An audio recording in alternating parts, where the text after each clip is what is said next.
because Fernando Mendoza of Iowa is doing the same exact thing that Shedeur Sanders did, but Shedeur Sanders was maligned for it. He was targeted for it, and he was blackballed in the draft. I want to make sure I give my guys the best chance. So I want to throw a pro day with my guys, with my running backs, and be there with the boys. This goes to show you that Shedeur Sanders and Coach Prime were targeted. They were blackballed, and there was 100% collusion going on. Comes to Shedeur and other set players, there's different standards to be held with. Guys, for this one here, we got to go to Indiana. We gonna have to jump right into this one, man.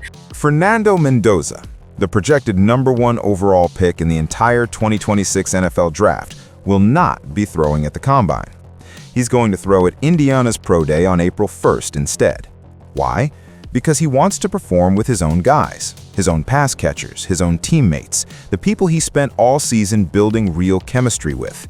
You already know where this is going. You felt it the second you read that headline, because this is the exact same decision Shedeur Sanders made 1 year ago. Word for word, same logic, same reasoning, same calculated, professional, completely legitimate choice. And the NFL media turned Shedeur's draft process into a crime scene for it. Now, we all remember last year's during the NFL draft when it was announced that superstar quarterback Shedeur Sanders will not be attending the NFL Combine, but he will be attending Colorado Buffalo's Pro Day. Now, I wasn't covering it like that at the time, but I remembered the headlines that was coming out. And the headlines was Shedeur is doing a disservice to himself, his future, and all of these set things for not attending the NFL Combine. This stopped being about football a long time ago. This is about power, perception, and a very deliberate narrative, one that was built specifically to bury a young black quarterback whose only real crime was being Deion Sanders' son. Say that louder for the people in the back.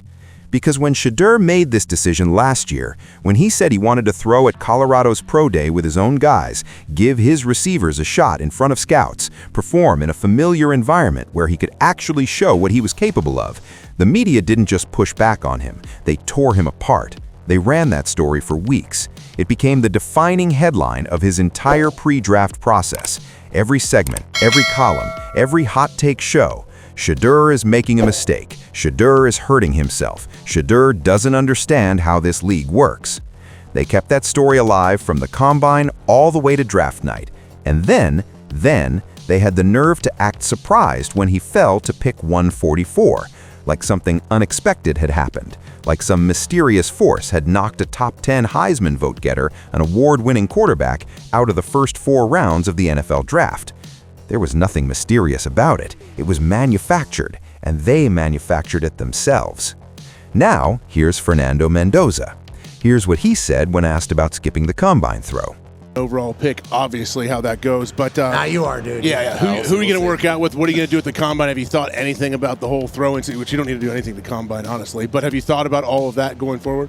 Yeah, so talking about it all with my agent and at the Combine, you're throwing at different receivers, it's a whole different thing, and I want to make sure I give my guys the best chance. So I want to throw a pro day with my guys, with my running backs, and be there with the boys. Smart, mature, team first.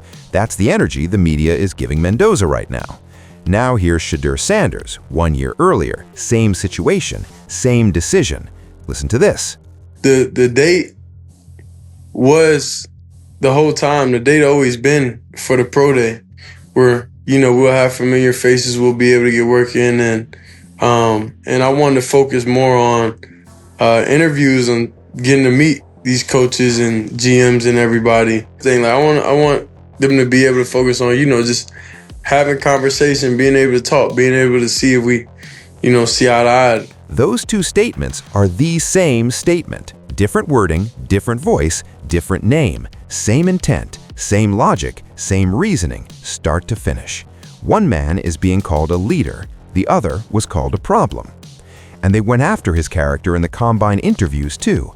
Reports started leaking that Shedeur came across as arrogant and brash in meetings with teams.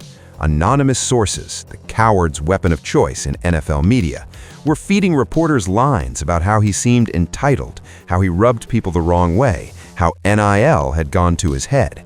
and the media printed every single word of it without blinking. NIL, that was their favorite weapon. Shedeur made money in college, legally, deservedly, the same way thousands of college athletes do now, and somehow that became proof of a character flaw. The logic was almost laughable if it weren't doing real damage. The idea that earning your own money before the draft means you don't want it bad enough, that building a brand means you're not hungry, that being Deion Sanders' son and still going out and competing every single week means you were handed something you didn't earn. Shedeur Sanders was never handed anything. He said it himself in those combine interviews. But the people asking the questions had already decided what story they were writing. The answers didn't matter. And then there's the Colorado angle, which might be the most intellectually dishonest part of this entire saga. Oh, I can't believe they just criticizing Deion Sanders. Everything Colorado is doing is based on Deion getting his son in the Heisman race and drafted in the first round of the NFL. What's sad is the motivation isn't about empowering or uplifting Shedeur Sanders. The motivation is pleasuring Deion's ego. For 3 straight years, critics hammered Deion Sanders as a head coach. The roster wasn't built, the talent wasn't there, Prime was still learning on the job. Colorado wasn't ready to compete at that level yet. That was the story, and they told it loud and often. But the second it came time to evaluate Shedeur in the draft, suddenly Colorado wasn't good enough, and somehow that was on Shedeur. He didn't win the Big 12, didn't make the playoff, didn't do enough with what he had. Hold on, which is it? Either Deion built a powerhouse and Shedeur underperformed, or Deion was still building and Shedeur overachieved. You cannot hold a quarterback accountable for losses you already blamed on roster limitations and coaching inexperience. You cannot keep moving the goalposts every single time this family clears the bar. But that's exactly what they did, season after season, evaluation after evaluation. The standard for Shedeur Sanders was never fixed. It was designed to keep moving so he could never reach it. This kid talks, he runs his mouth like I could be a starting quarterback with his arms crossed like this. Get your ass in the front row and study and do all that. If I know, the whole league knows. Quit being an embarrassment that way. You got the talent to be the quarterback. You should be embarrassed that you're not the quarterback now. Now look at the environment Fernando Mendoza played in. Indiana had one of the most physically dominant offensive lines in college football. Super seniors, grown men playing against kids on a weekly basis. Their defense was suffocating. Their system was a quarterback's dream. Clean pockets, open receivers, a run game that kept defenses honest. Any legitimate football analyst will tell you that a great team elevates a quarterback's numbers in a real and measurable way. That's not a knock on Mendoza. He played well. But Shedeur put up statistically superior numbers in a far more hostile environment with far less support around him, and he fell to pick 144. Mendoza is the projected #1 overall pick in the country, and now he's making the same combine decision that Shedeur got buried in, and not one mainstream voice is raising an alarm. Not one. The Raiders haven't flinched, the draft boards haven't moved, the hot take shows haven't fired up, the anonymous sources aren't whispering red flags to reporters. The same machine that chewed Shedeur Sanders up and spat him out in the 5th round is running completely silent right now. During his initial stint in the NFL, as he threw for just 4. That's the whole story right there. 6 words. That is the entire thesis of everything we just watched play out across 2 draft cycles. It was an issue when it was Shedeur.